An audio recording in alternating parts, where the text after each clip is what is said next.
1,52,00,000 பெண்களுக்கு 10,000 ரூபாய் அந்த பீகாருடைய அரசு பணத்தை ஓட்டுக்காக கொடுத்திருக்கிறது இந்த நிதிஷ்குமார் அரசு.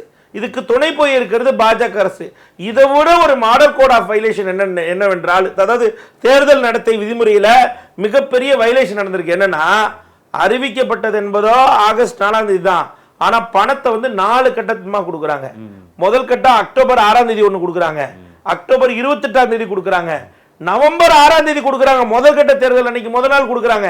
முதற்கட்ட தேர்தல் முடிந்த பின்பாக நவம்பர் 11ஆம் தேதி கொடுக்குறாங்க. கேட்டா கவர்மெண்ட் ஸ்கீமா. இதை 2009 அப்படியே போங்க.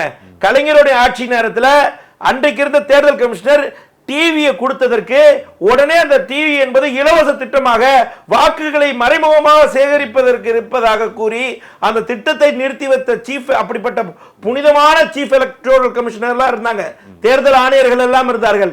இது போன்ற சதி வேளையில இந்திய நாட்டு பிரதமருடைய கைப்பாவையாக இருக்கக்கூடிய ஒரு தேர்தல் கமிஷனரை இந்த இந்திய சுதந்திர வரலாற்றில் யாரும் கண்டிராதவாறு மிகப்பெரிய ஒரு மோசடி பேர் வழியாக இருக்கிறார் இந்த தேர்தல் ஆணையர். அதன் காரணமாக கிடைத்த வெற்றி தான்